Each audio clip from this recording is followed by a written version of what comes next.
ایک چیز ہے کہ آپ کسی پرابلم کو تھیوریٹیکل لیول پہ آئیڈینٹیفائی کر رہے ہو اور اس کا تھیوریٹیکل ہی سولوشن دے رہے ہو، جبکہ بچوں کی لیوڈ پریکٹیکل ریالٹی وہ نہیں ہے. تو دیر از جسٹ ون کنکلوژن، میں اس پہ کوئی اختلاف ہوگا ہی نہیں کہ وہ دین پہ ہی اکٹھے ہو سکتے ہیں. وہ کہیں گے میں نے اس دین کا کیا کرنا ہے جو مصیبت میں نہیں کام آتا میرے. جب قوم پہ یا انسان پہ نیڈ آتی تھی تو کون پہنچا تھا؟ میرا نبی پہنچا تھا. ایسے نہیں قوم یونائٹ ہو جاتی ہوتی کہ ہم اکٹھے افطاری کرتے ہیں. اپنی بیٹیوں پہ ہمیں پورا کا پورا عمر بن خطاب ہر محلے میں چاہیے، اور جب لوگوں کی بیٹی باری آتی ہے تو سر نہیں یہاں پہ تو کالی ویگو آ جائے گی. ہم حماس سے بھی کمزور ہیں. ہم لوگ بہت کمزور ہیں. حماس سے کمزور ہیں. حماس سے کمزور ہیں. آپ کو پتا یہی نواز شریف آپ اسی کلنٹن کے سامنے سر تن کے کھڑے ہو گئے تھے کہ دھماکے تو میں کروں گا. کیوں؟ کیونکہ پبلک مینڈیٹ میرے ساتھ. عوام اس وقت دھماکے چاہیے. کیوں انڈیا نے دھماکے کر دی؟ میں تو آپ سے یہ کہتا ہوں، فرض کریں آپ سید آصف منیر ہوں، ہمارے پاس ایئر کرافٹ کیریئر ہے کہ نہیں سر؟ ہماری گراؤنڈ فورس سے جا سکتی ہیں؟ نہیں سر. تو پھر ایک ہی آپشن آپ کے پاس بچا ہے نا، آیا جے غوری. کہ یہ کوئی بندہ کہ حضرت حسین رضی اللہ تعالیٰ عنہ وہ اسٹیٹ کو چیلنج کرنے کے لیے نکلے تھے. میں ڈس ایگری کرتا ہوں. مکی پوری زندگی کے اندر اللہ کے رسول صلی اللہ علیہ وآلہ وسلم کے بارے میں ہماری یہ assumption کہ he was all about revolution. This is wrong. ہم مکہ میں اللہ کے رسول صلی اللہ علیہ وسلم کا ہجرت کرنا، ہجرت is a very anti revolutionary idea. کیونکہ اس وقت جہاد کا حکم نہیں آیا بس سر، ہجری میں آیا جہاد کا حکم. بالکل ایسے ہی ہے. اور جیسے جہاد کا حکم آیا اس کے بعد تو ہجرت نہیں کی مسلمانوں نے. کہ ایک بچی بچی اور پوری کی پوری فلسطینی بچیاں قوم نہیں وہ وہاں پہ ریپ ہو رہی ہوں تو سب مردوں کو مار جانا چاہیے. بھائی وہ ٹھیک کہہ رہی ہے. اسی لیے میں کہتا ہوں کہ جب سولوشن صرف اسلام ہو اور اسلام کے نام کے اوپر سفید گولیاں دی جا رہی ہوں آپ کو تو پینڈیمک پھیلے گی. اس لیے ان عورتوں کو، تمام لڑکیوں کو پتہ ہے اس بات کا. اتنا نسوانی مرد کبھی ہسٹری میں بنی آدم میں نہیں آیا جتنا مسلمان قوم نے اس وقت نسوانی مرد رکھا ہوا ہے. ایک تو میں معذرت کرنا چاہتا ہوں، ہم سب ایک طرف ہو گئے. ساحل بھائی ساحل بھائی فلسطین ایک طرف ہو گیا. فلسطین ایک طرف ہو گیا. تو چلیں I admit my failure. I'm not going to solve it because my contemporaries are going to come in my way. I promise you this. But girls, you are going to solve it through your son and your daughter. Boys, you are going to do this. بسم اللہ الرحمن الرحیم. ابھی کچھ دنوں پہلے شفا student society نے ایک ایونٹ آرگنائز کرایا سسٹ 2024 کے نام سے. یہ ایونٹ وہ ہر سال آرگنائز کرتے ہیں اور اس میں انٹرسٹنگ ڈسکشنز ہوتی ہیں، انٹرسٹنگ لیکچرز ہوتے ہیں. تو 14 سپٹمبر کو انہوں نے ایک پینل ڈسکشن کا انعقاد کیا اور اس پینل ڈسکشن کو ہوسٹ کر رہے تھے امان اللہ طارق، جن کا تعلق یون پوڈ کاسٹ سے ہے. اس کے یون پوڈ کاسٹ کے مشہور ہوسٹ ہیں. اور دیگر جو پینلسٹ تھے ان کے اندر ساحل عدیم صاحب تھے. اس کے علاوہ مغیرہ لقمان تھے جن کا تعلق یوتھ کلب سے ہے. معین محمود صاحب تھے جو النصیحہ انسٹیٹیوٹ کے بانی بھی ہیں اور CEO بھی ہیں. پھر خالد محمود عباسی صاحب تھے جو کہ ڈاکٹر اسرار رحمۃ اللہ کو ریپرزینٹ کرتے ہیں، ان کی تھاٹس کو ریپرزینٹ کرتے ہیں. اور طلحہ احد تھے جو TCM چینل کے بانی بھی ہیں اور اس وقت اس کے CEO ہیں. تو یہ پینل تھا اور جو ٹاپک تھا ڈسکشن کا وہ یہ تھا کہ uniting communities identity beyond discrimination, یعنی کہ ہم کیسے اتحاد پیدا کر سکتے ہیں امت مسلمہ میں اور کیسے ایک ایسی آئیڈینٹی جو ہے فوسٹر کر سکتے ہیں جس میں ڈسکرمنیشن نہ ہو. تو ڈسکشن کا جو آغاز ہے وہ تو اسی ٹاپک پہ ہوا اور اس میں تمام پینلسٹ نے اپنی اپنی بات کی. اس میں خالد محمود عباسی صاحب نے یہ بالکل صحیح کہا کہ ہمارا جو نظریہ ہے، نظریہ توحید، اسی پر ہم متحد ہو سکتے ہیں. امت مسلمہ میں ویسے تو بہت سے ڈفرینسز ہیں اور بہت سی ایتھنیسٹیز ہیں، بہت سی لینگویجز ہیں، لیکن یہ ہے کہ نظریہ جو ہے ہمارا وہ ایک ہے، وہ نظریہ توحید ہے، اس پر ہم متحد ہو سکتے ہیں. یہ وہ بات تھی جس سے تمام لوگ متفق تھے، کسی نے بھی اس سے اختلاف نہیں کیا. اس میں مزید جو مغیرہ لقمان تھے انہوں نے اضافہ کیا کہ ہم اگر اسلاف کی انڈرسٹینڈنگ پہ چلے جائیں تو ہم متحد ہو سکتے ہیں، کیونکہ اسلاف جو ہیں ان کے ہاں جو دین کے بڑے معاملات ہیں ان میں کوئی خاص اختلاف نہیں ہے. ہاں فروعی معاملات میں اختلافات ہیں لیکن وہ اتنے زیادہ امپورٹنٹ نہیں ہیں. تو انہوں نے یہ جو ہے رائے پیش کی. اچھا، اس کے بعد ہاں انہوں نے ایک اور بھی انٹرسٹنگ بات سامنے رکھی کہ اگر ہم انسانیت کو اکٹھا کرنا چاہتے ہیں تو اس کے لیے بھی ہمارے پاس مقاصد شریعت موجود ہیں، جو کہ بہت اہم بات ہے. بالکل صحیح بات ہے ان کی کہ مقاصد شریعت وہ ابدی یا سمجھ یونیورسل اصول ہیں کہ جو تمام انسان جو ہے جن کو تمام انسان تسلیم کرتے ہیں ان کو انڈورس کرتے ہیں. معین محمود صاحب نے کہا کہ نظریہ توحید پر اکٹھے ہونے والی بات تو بالکل درست ہے، لیکن ہمیں نظریے سے آگے بڑھ کر اس نظریے کے اوپر کچھ رول ماڈلز بھی جو ہے وہ کھڑے کرنے ہوں گے، تبھی بات بنے گی. اور مزید انہوں نے کہا کہ جو ڈفرینسز ہیں ان کو بھی ہمیں ایڈریس کرنا ہوگا، ایسے وہ ڈفرینسز ختم نہیں ہوں گے.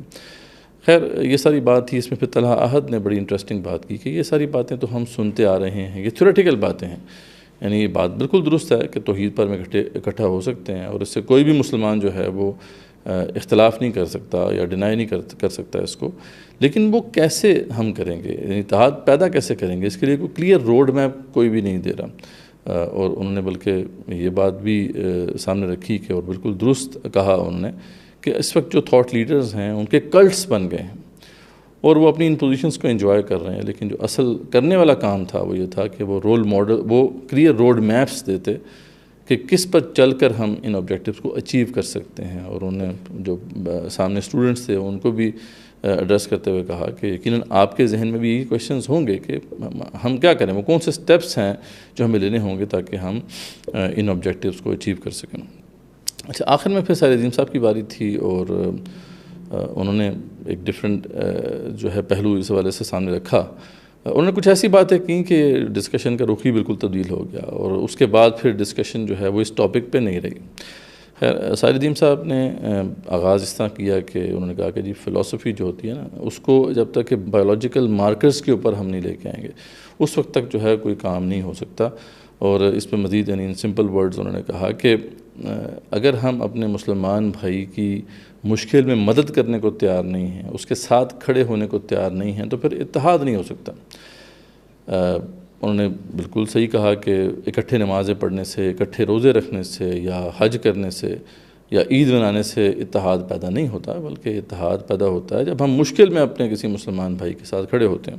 اور یہاں سے پھر بات انہوں نے فلسطین کی بھی کی کہ دیکھیں فلسطین میں اس وقت کیا ہو رہا ہے کہ وہاں پر ہمارے مسلمان بہن بھائی جو ہیں ان کو شہید کیا جا رہا ہے، ہماری مسلمان بہنوں کی عزتیں لوٹی جا رہی ہیں، اور ہم اگر ان کی مدد نہیں کرتے یا مدد کرنے کو تیار نہیں ہوتے تو پھر اتحاد کے خواب دیکھنا ہم چھوڑ دیں۔ اور اس پہ پھر مزید انہوں نے بلنٹلی کہا کہ ان کا ساتھ دینے کا مطلب کیا ہے، ان کا ساتھ دینے کا مطلب یہ ہے کہ اس وقت جس وہ مشکل میں ہیں ہم ان کی سپورٹ میں جہاد کریں، ٹھیک ہے۔ اور انہوں نے پھر سورہ نساء کی آیت کا حوالہ بھی دیا کہ یہ اللہ تعالیٰ کا حکم ہے کہ ہم اپنے مظلوم جو مسلمان بہن بھائی ہیں ان کی مدد کرنے کے لیے جہاد کریں۔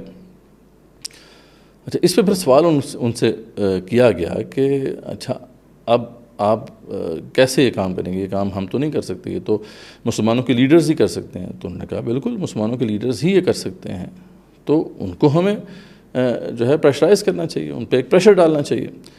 تو اس پہ انہوں نے کہا کہ وہ کون، ان سے سوال کیا گیا کہ وہ پریشر کون ڈالے گا، تو اس پہ ان کا یہ کہنا تھا کہ وہی پریشر ڈالیں گے جن کی یہ رسپانسبلٹی ہے، جن کو اللہ تعالیٰ نے یہ رسپانسبلٹی دی ہے کہ آپ ایسا کام کریں، یعنی وہ ریفارمرز جن کو اللہ تعالیٰ نے یہ پوزیشن دی ہے، اور وہ کون ہیں، وہ ہمارے علماء ہیں۔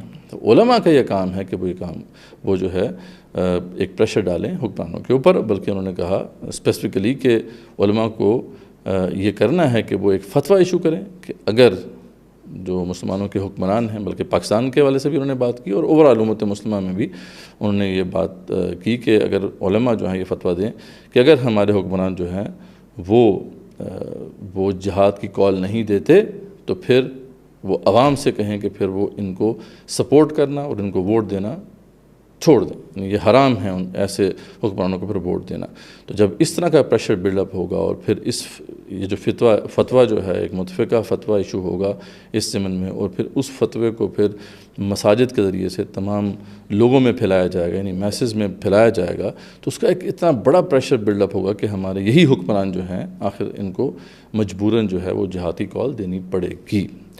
اچھا، اب یہاں سے پھر ان کا اختلاف ہو گیا باقی جو پینلسٹ تھے، اور اینڈ میں پھر ان کو یہ کہنا پڑا کہ میں حسینی ہوں، اور حسین جو تھے رضی اللہ عنہ وہ تو اکیلے تھے، تو میں بھی تنہا ہوں گا۔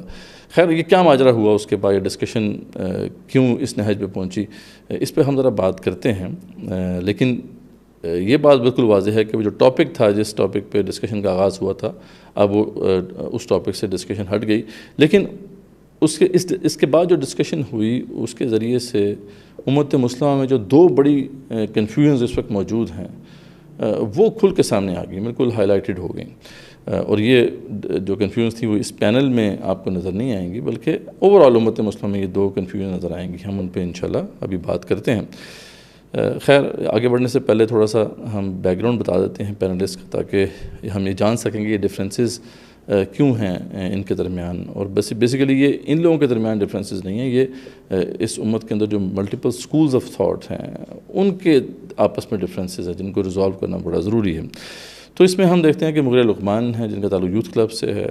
ہم سب جانتے ہیں کہ وہ ایک خاص school of thought, selfie school of thought کو ریپرزینٹ کرتے ہیں, سلفی یا اہل حدیث اسکول آف تھاٹ کو ریپرزینٹ کرتے ہیں. بلکہ اس پینل ڈسکشن کے بعد ان کے جو ساتھی ہیں, بلکہ یوتھ کلب کے جو CEO ہیں راجہ ضیاء الحق صاحب, انہوں نے 2 گھنٹے کا پوڈ کاسٹ بھی کیا. اس میں کچھ علماء کو بھی بلایا, سلفی اسکالرس کو بلایا, اور جو ہے ساحل ندیم صاحب کے موقف کے اوپر خوب نقد کیا, بلکہ کچھ طنز بھی کیا.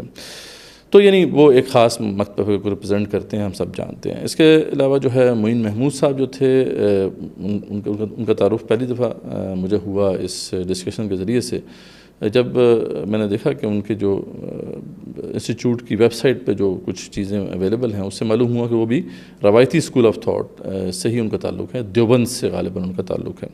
تو وہ اپنے اسکول آف تھاٹ کو ریپرزینٹ کر رہے تھے اور وہی انہوں نے کیا. اس کے علاوہ خالد محمود عباسی صاحب تھے, وہ بھی ہم جانتے ہیں کہ ان کا تعلق ڈاکٹر اسرار رحمۃ اللہ سے ہے, یعنی ان کے اسکول آف تھاٹ کو وہ ریپرزینٹ کرتے ہیں اور یہی انہوں نے کیا. باقی جو تھے امان اللہ طارق اور طلحہ جو تھے وہ تو ڈیجیٹل میڈیا کے لوگ ہیں, اور انہوں نے واضح طور پہ بتا دیا کہ ہم کسی اسکول آف تھاٹ کو ریپرزینٹ نہیں کرتے, بلکہ ہم تو خود چاہتے ہیں کہ یہ کنفیوژنس دور ہوں اور اس حوالے سے کلیئر روڈ میپ جو ہے ہمارے سامنے آئے. تو یہ تھوڑا سا بیک گراؤنڈ ہے ان پینلسٹ کا. تو اب ہم دیکھتے ہیں کہ یہ 2 کنفیوژنس کیا ہیں جن کے اوپر پھر بعد میں جو ہے ڈفرینسز ہوئے. کنفیوژن نمبر 1 یہ ہے کہ جو اس وقت مسلمانوں کے جو حاکم ہیں, اس وقت جو مسلمانوں کے اوپر مسلط کر دیے گئے ہیں, یہ ہم سب جانتے ہیں کہ وہ مسلمانوں سے کوئی تعلق نہیں رکھتے, ان کا کوئی تعلق نہیں ہے امت مسلمہ کے ساتھ, ان کا کوئی تعلق نہیں ہے اسلام کے ساتھ, اور ان کا کوئی تعلق نہیں ہے اپنے ملکوں کے ساتھ, یعنی اپنے وطنوں کے ساتھ بھی ان کو کوئی خاص لینا دینا نہیں ہے.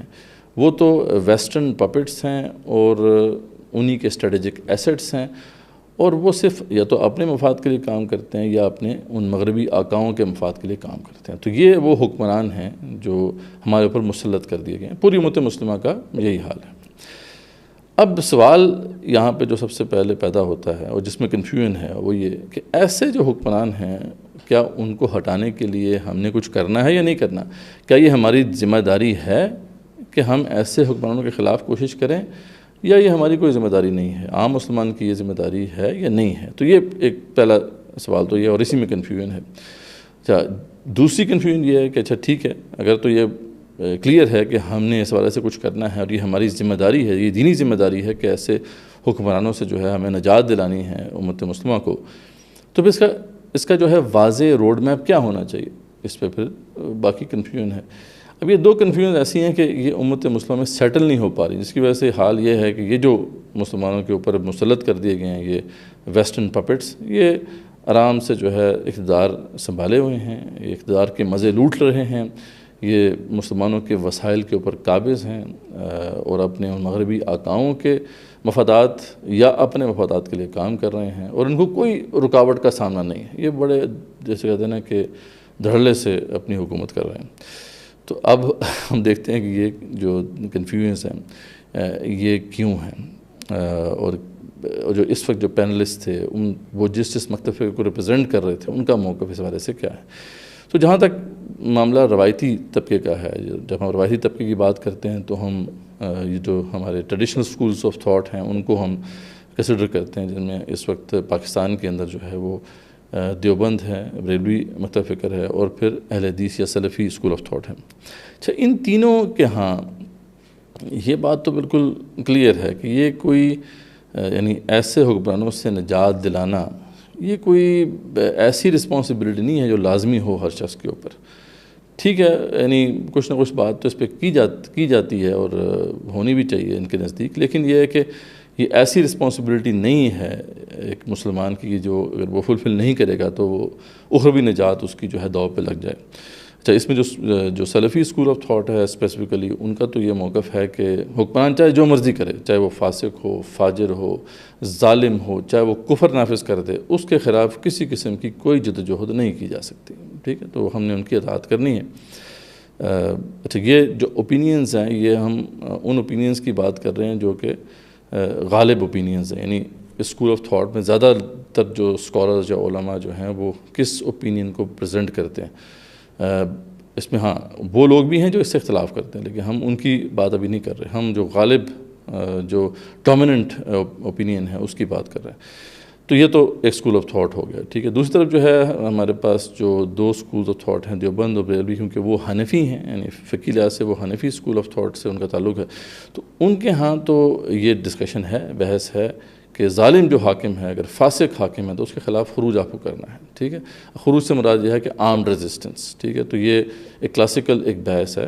تو اس حوالے سے ان کے ہاں تو اس کی کچھ گنجائش ہے، لیکن اس کے حوالے سے بھی جو کنڈیشنز رکھی گئی ہیں یا شرائط ہیں وہ اتنی زیادہ ہیں اور اتنی مشکل ہیں کہ وہ آج کے دور میں تو ان کو اچیو نہیں کیا جا سکتا، ان شرائط کو پورا نہیں کیا جا سکتا. تو رزلٹ وہی ہے کہ بھئی ہم نے ایسے حکمرانوں کے خلاف کوئی جدوجہد نہیں کرنی ہے، ٹھیک ہے. ہاں ان کی جو بری باتیں ہیں اگر وہ غلط ہمیں حکم دیں گے تو ہم نہیں مانیں گے، لیکن یہ ہے کہ باقی اوور آل جو ہے ان کے خلاف کوئی جدوجہد نہیں کرنی ہے ہم نے. تو ان کا تو یہ معاملہ ہے، ٹھیک ہے. تو یہ تو ابھی پہلی کنفیوژن سے ہی باہر نہیں نکلے، تو پتہ نہیں کب یہ معاملہ سیٹل ہوگا ان کے درمیان آپس میں کہ بھی ایسے جو حکمران ہیں ان سے ہمیں نجات دلانی ہے بھائی. لیکن یہ ہے کہ ان کے ہاں ابھی یہ طے نہیں ہو سکا کہ بھائی آیا واقعی ہمیں کام کرنا ہے یا نہیں. پھر اس کے علاوہ جو ایک اور اسکول آف تھاٹ تھا وہ ڈاکٹر اسرار رحمۃ اللہ کا اسکول آف تھاٹ ہے، اس کی ریپرزنٹیشن کر رہے تھے خالد محمود عباسی صاحب. ان کے ہاں یہ پہلی کنفیوژن نہیں ہے. ڈاکٹر صاحب بڑے واضح طور پہ بیان کرتے تھے کہ اگر مسلمان جو ہیں وہ مغلوب ہیں تو پھر یا مسلمان مغلوب ہیں اور یا اسلام جو ہے وہ مغلوب ہے، یعنی اسلام کے احکامات نافذ نہیں ہیں کسی جگہ پر، تو یہ مسلمانوں کی ذمہ داری ہے، یہ ان کا فرض ہے، یہ وہ ہر مسلمان کی ذمہ داری ہے کہ وہ اس وقت تک جدوجہد کرے، اپنا سب کچھ کھپائے اس راہ میں جب تک کہ دین غالب نہیں ہو جاتا. تو یہ تو بڑا ان کا موقف بڑا کلیئر ہے اس حوالے سے. تو یہ کنفیوژن تو ان کے ہاں نہیں ہے. ہاں ان کے ہاں پہ وہ دوسری کنفیوژن ہے کہ اچھا اس کا جو روڈ میپ وہ کیا ہوگا. اب اس حوالے سے جو روڈ میپ ڈاکٹر صاحب رحمۃ اللہ نے بھی دیا اور اس کے علاوہ اور لوگوں نے بھی دیا، تو اس کے اندر کچھ ایسے نقائص ہیں جس کی وجہ سے رزلٹس ہمیں نہیں مل رہے. جب ہم یہ بات کرتے ہیں، کیونکہ میرا اپنا بھی تعلق ڈاکٹر اسرار رحمۃ اللہ کے اسکول آف تھاٹ سے ہے، ان کے شاگردوں میں سے ہوں، لیکن یہ ہے کہ بہرحال ان کی بات حرف آخر تو نہیں ہے، تو اس لیے ہم اس پہ نقد بھی کرتے ہیں. لیکن ہمارے کچھ بھائی جو ہیں اس پہ اعتراض اٹھاتے ہیں کہ آپ یہ کیسے بات کر رہے ہیں کہ ڈاکٹر صاحب نے کلیئر روڈ میپ نہیں دیا، جبکہ منہج انقلاب نبوی یا رسول انقلاب کا طریقہ انقلاب صلی اللہ علیہ وسلم یہ وہ کتابچے ہیں جن کے اندر انہوں نے واضح طور پہ روڈ میپ دیا ہے. تو اب ہم ان کو یہ کہتے ہیں کہ روڈ میپ تو دیا ہے، روڈ میپ تو سب دیتے ہیں نا. ایون کہ وہ تحریکیں بھی جن کا تعلق علائق رحمۃ اللہ یا غلبہ دین سے نہیں ہے بالکل بھی، یعنی دعوتی تحریکیں ہیں، اصلاحی تحریکیں ہیں، جب ان کو بھی ہم پش کرتے ہیں اس حوالے سے کہ بھی آپ اس حوالے سے کچھ نہیں کر رہے، تو وہ بھی کہتے ہیں بھی ہمارا ایک لائحہ عمل ہے اور ہمارا ایک روڈ میپ ہے. روڈ میپ کیا ہے کہ جی ہم لوگوں کو صحیح کرنے کی کوشش کر رہے ہیں، لوگوں کی اصلاح کرنے کی کوشش کر رہے ہیں کہ جب لوگوں کی اصلاح ہو جائے گی، زیادہ سے زیادہ لوگوں کی اصلاح ہو جائے گی تو خود بخود جو ہے مسلمانوں کے حاکم بھی ٹھیک ہو جائیں گے، ٹھیک ہے. اچھا اب ہم یہ جانتے ہیں کہ یہ ایک روڈ میپ تو انہوں نے دے دیا جیسا تیسا، لیکن اس روڈ میپ کی جو سٹیجز ہیں، اس کے مراحل ہیں، وہ امپاسبلٹیز ہیں، وہ کبھی ہو نہیں سکتی. ایک تو یہ بات کہ کسی دعوت کے نتیجے میں اکثریت کسی معاشرے کی جو ہے صحیح ہو جائے گی، اس کی اصلاح ہو جائے گی، یہ ناممکنات میں سے ہے. اور پھر اگر ہو بھی جائے، ایسا ہو بھی جائے بالفرض، تو یہ اس کا کیا تعلق ہے حکمرانوں کے ساتھ کہ وہ ظالم اور فاسق اور جو کفر نافذ کرنے والے حاکم ہیں وہ از خود ٹھیک ہو جائیں گے؟ اس کے اوپر اس کا کیا جو ہے ریلیشن ہے عوام کے ساتھ؟ تو خیر یہ ایک وہی بات ہے کہ انہونی بات ہے، ایسا ہو نہیں سکتا. تو یہ ایک ناقص روڈ میپ ہے. تو یہی معاملہ ڈاکٹر صاحب رحمۃ اللہ کا بھی تھا کہ انہوں نے جو روڈ میپ دیا اس میں یہی تھا کہ ہم نظریے کی دعوت دیں گے، نظریہ توحید ہے اس کی دعوت دیں گے، جو لوگ اس پر لبیک کہیں گے ان کو ہم منظم کریں گے ایک جماعت کی صورت میں، اور پھر ان کی ٹریننگ کریں گے، ان کی تربیت کریں گے، ٹھیک ہے، نظریاتی تربیت کریں گے. اور پھر اس کے بعد ہم نے یہ کام کرتے رہنا ہے جب تک کہ معتدب تعداد حاصل نہیں ہو جاتی، یعنی ایک خاص جو ہے نمبر ہمارے پاس نہیں آ جاتا لوگوں کا، ٹرینڈ لوگوں کا. اب اس میں انہوں نے کہا کہ اس وقت تک ہم کفو ایدیکم کے جو ہے نا اسٹڈی پہ چلیں گے، اپنے ہاتھوں کو بندھا رکھیں گے، یعنی کوئی اقدام نہیں اٹھائیں گے، ہم صرف نظریاتی دعوت کریں گے. اب یہ معاملہ یہ ہے کہ جب ان سے اس حوالے سے پوچھا جاتا تھا کہ اچھا وہ کتنا نمبر ہونا چاہیے، تو ان کے ہاں کبھی 2 لاکھ کا ذکر آیا، کبھی 1 لاکھ کا ذکر آیا، کبھی 50,000 کا ذکر آیا. تو اب وہ جو ایک اتنا بڑا نمبر ہے، ان کا خیال تھا کہ نظریاتی دعوت کے نتیجے میں وہ اچیو ہو جائے گا، لیکن ہم یہ جانتے ہیں کہ یہ ایک امپاسبلٹی ہے. اکثریت کبھی بھی نظریے کی بنیاد پر جو ہے اتنی بڑی تعداد میں ایک جماعت کے اندر اکٹھی نہیں ہو سکتی. ہم اچھی طریقے سے اس بات کو جانتے ہیں. قرآن مجید میں بھی جو تاریخ بیان کی گئی ہے انبیاء رسول اللہ علیہ وسلم کی، وہ بھی اس کو واضح کرتی ہے، اور اللہ تعالیٰ نے بھی اصول دے دیا کہ کم من فئۃ قلیلۃ غلبت فئۃ کثیرۃ بإذن اللہ. ایسا ہی ہوتا ہے کہ ایک چھوٹا گروہ اللہ کے اذن سے بڑے گروہ پر غالب آتا ہے. تو بہت کم لوگ ہوتے ہیں جو نظریے پہ اکٹھے ہوتے ہیں.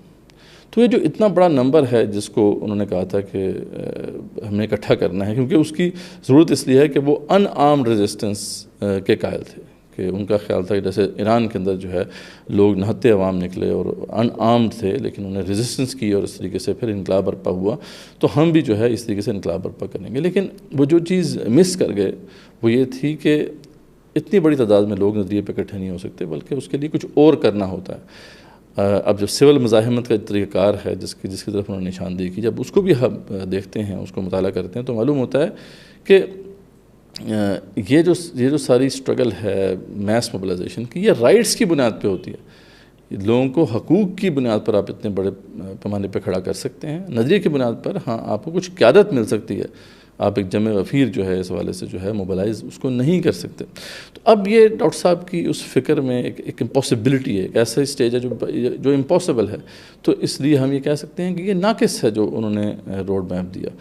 تو اب وہی مسئلہ ہے کہ جب روڈ میپ ناقص ہے تو پھر آگے بات ہم کچھ نہیں کر سکتے. یعنی اس حوالے سے جو سٹرگل ہے وہ انیفیکٹو ہو جاتی ہے. بالکل جیسے وہاں پہ وہ یہ کہہ رہے ہیں کہ یعنی احناف کے ہاں یہ بات ہے کہ خروج کیا تو جا سکتا ہے، لیکن یہ ہے کہ اس کی شرائط اتنی زیادہ ہیں. اب وہ شرائط ان کی پوری نہیں ہوتی تو نتیجہ وہی ہے کہ ہم نے ابھی فی الحال جو ہے ان حکمرانوں کے خلاف کوئی خاص سٹرگل نہیں کرنی ہے، صرف زبان سے بات کرنی ہے.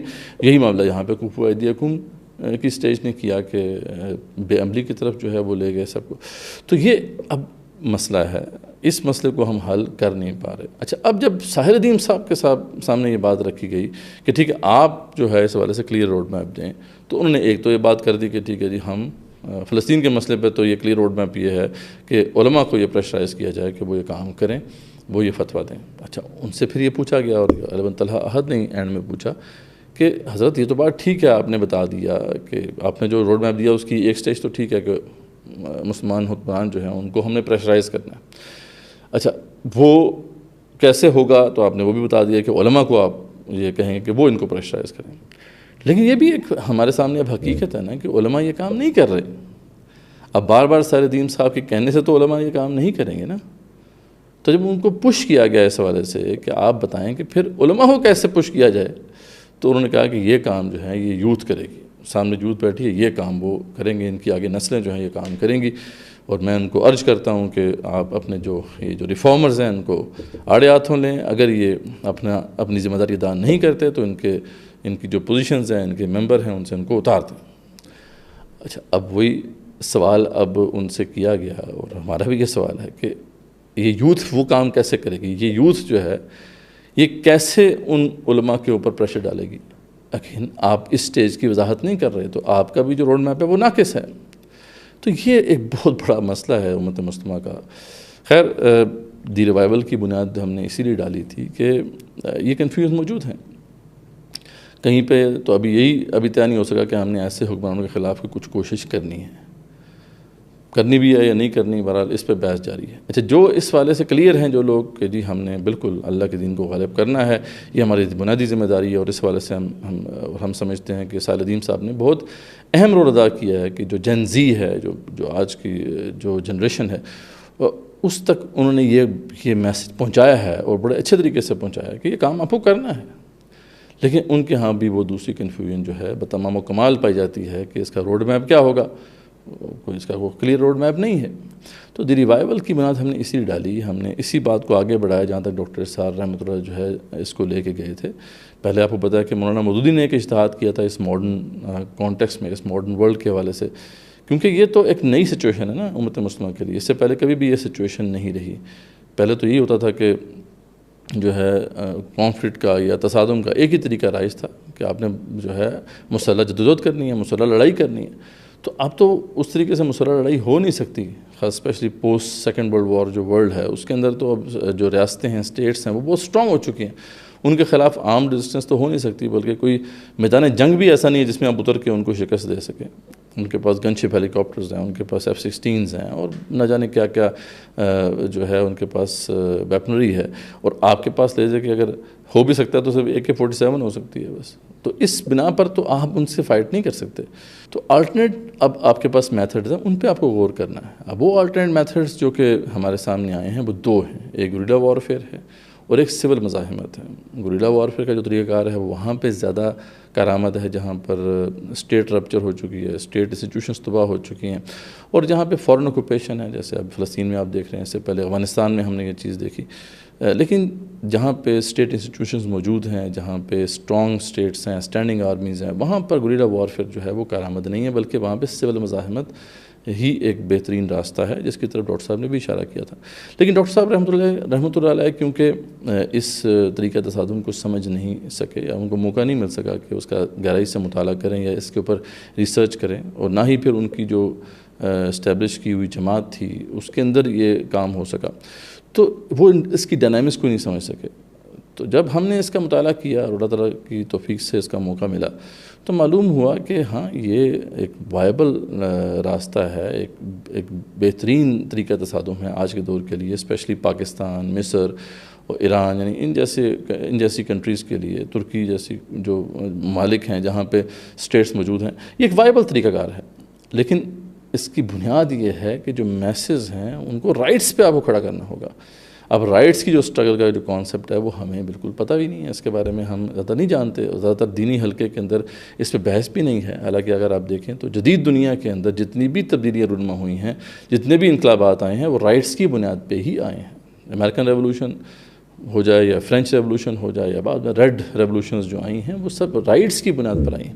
اور یہ بہت بڑی طاقت ہے جیسے ہارنس کرنے کی ہمیں جو ہے ہمارے اندر کیپیبلٹی ہونی چاہیے. تو بہرحال ہم نے پھر جب اس کی بنیاد ڈالی تو ہم نے اس کو ایڈ کیا. ایک تو نظریاتی اسٹرگل ہوگی، ہماری اسٹرگل کی 4 بنیادیں ہیں. ایک تو آئیڈیالوجیکل اسٹرگل ہے، وہ تو جاری رہے گی، وہ ہمارا بریڈ اینڈ بٹر ہے، اس کے بغیر تو کوئی بھی اسلامی تبدیلی، اسلامی انقلاب رونما نہیں ہو سکتا. لیکن ساتھ پھر ہم نے جو ہے رائٹس کی اسٹرگل بھی کی، اور رائٹس کی اسٹرگل کے اندر بھی 2 حصے ہیں. ایک جو ہے یہ ہے کہ عوام کے اندر آپ نے اویئرنیس دینی ہے رائٹس کے حوالے سے، لیکن ساتھ ہی آپ نے پالیسی ریفارمز کے اوپر بھی کام کرنا ہے، اسٹیٹ انسٹیٹیوشنز کے ریفارم کے اوپر بھی کام کرنا ہے. کیونکہ جو پبلک موبلائزیشن ہوگی، میس موبلائزیشن ہوگی رائٹس کے اوپر، آخرکار جو ہے اس کا کوئی نتیجہ بھی نکلنا چاہیے نا. اس کا نتیجہ یہ نکلنا چاہیے کہ لوگوں کو ان کے رائٹس پھر ملیں. اب وہ اسی صورت میں ہو سکتا ہے جب آپ ان پالیسیز پہ کام کریں گے جن سے ان مسائل کا حل ہوگا، تو اس کے اوپر آپ کو ایک انٹلیکچوئل کام کرنا ہوگا. تو ریفارمز اور رائٹس کی جو اسٹرگل ہے وہ ساتھ ساتھ چلتی ہے. اور پھر ایک جو چوتھی جو اس کی بنیاد ہے ہماری اسٹرگل کی، وہ ہے اسلامائزیشن. اور اس کی وجہ بھی یہ تھی کہ ہم نے ابھی تک تو یہی دیکھا کہ جو آرگنائزیشنز ہیں وہ بلند بانگ دعوے تو کرتی ہیں کہ ہم نے نظام کو تبدیل کر دینا ہے، انقلاب برپا کر دینا ہے، لیکن شاید ان کے سامنے نظام کی انڈرسٹینڈنگ صحیح نہیں ہے کہ نظام کوئی گرتی ہوئی دیوار نہیں ہوتی کہ آپ دھکا دیں اور اسے گرا دیں، بلکہ نظام ایک مستحکم بلڈنگ ہوتی ہے، اس کی ملٹیپل سٹوریز ہوتی ہیں. تو آپ ایک ہی حلے میں جو ہے نظام کو گرا نہیں سکتے. تو اس کا بھی ہم نے طریقہ کار یہ رکھا کہ اسلامائزیشن کی کوشش کی جائے کہ پاکستان جیسے آپ کو پتہ ہے کہ اسلام کی بنیاد پر اس کی بنیاد ڈالی گئی، کانسٹیٹیوشن میں بھی اسلام ہے، تو اس کے اندر بھی ہم جو ہے break by break, policy by policy جو ہے اسٹرگل کریں اور اس کو اسلامائز کرنے کی کوشش کریں، اور اسلامائزیشن کے راستے میں جو رکاوٹیں ہیں ان کو دور کرنے کی کوشش کریں. تو یہ جو ساری اسٹرگلز ہم کریں گے، 4 جو مختلف ڈائریکشن میں اسٹرگلز کریں گے، تو اس سے بیسیکلی ہم وہ ٹینجیبل ٹارگیٹ سیٹ کر سکتے ہیں اور ان کو اچیو کرنے کی کوشش کر سکتے ہیں. اور جب آپ اچیو کرتے ہیں کوئی بھی آبجیکٹو، تو اس سے پھر جو ہے آپ ایک مومنٹم کریٹ کرتے ہیں. کیونکہ جب تک کہ آپ وہ مومنٹم کریٹ نہیں کریں گے تو اتنا بڑے نظام کو ایک ہی حلے میں اٹھا کے باہر پھینکنا یہ پاسبل نہیں ہوتا. اور پھر ان ڈیو کورس آپ خود بھی بہت کچھ سیکھیں گے، بہت کچھ لرن کریں گے، آپ کو اس دور کی کمپلیکسٹی کا اندازہ ہوگا، اور آپ کو پتہ چلے گا کہ کیسے آپ آج کے دور میں اسلام کا نظام نافذ کر سکتے ہیں. آج کا دور جو ہے ایک کمپلیکس دور ہے. اب 26-27 کروڑ کے عوام ہے جو یہاں پہ پاکستان میں رہتی ہے، اس کے معاملات کو آپ نے چلانا ہے. یہ خالہ جی کا گھر نہیں ہے. لیکن اگر آپ policy by policy issue to issue جو ہے آپ اس پہ کام کریں گے تو آپ کے اندر وہ کیپیبلٹی بھی ڈیولپ ہوگی. اور جیسے وہ کہا جاتا ہے نا کہ you have to test your muscle. آپ نے بہت بڑا اگر وزن اٹھانا ہے تو پہلے چھوٹے وزن سے اٹھا کے چیک تو کریں گے آپ کے پاس کتنی کیپیبلٹی ہے. اگر آپ کے پاس آپ یہ ٹیسٹ نہیں کرتے تو پھر ایک ہی دفعہ میں اگر آپ نے بڑا وزن اٹھایا تو پھر آپ کو پتہ ہے کہ کیا ہوتا ہے. تو خیر یہ ہماری اسٹرگل ہے اور ہماری آپ سب سے التجا ہے کہ آپ اس کو ہمارے جو منہج ہے، ہمارا روڈ میپ ہے، اس کو غور کریں، اس پہ تنقید کریں. ہم چاہتے ہیں کہ آپ اس پہ اپنی انپٹس دیں تاکہ ہم اس کو بہتر سے بہتر بنا سکیں. ہم اسے حرف آخر نہیں سمجھتے، لیکن یہ ایک بہترین ماڈل جہاں تک بھی ہم نے سمجھا ہے ہم نے آپ کے سامنے پریزنٹ کیا ہے. آپ اس پہ اپنے کمنٹس کریں. انشاءاللہ ان موضوعات پہ ہم مزید بھی بات کرتے رہیں گے. جزاکم اللہ خیر.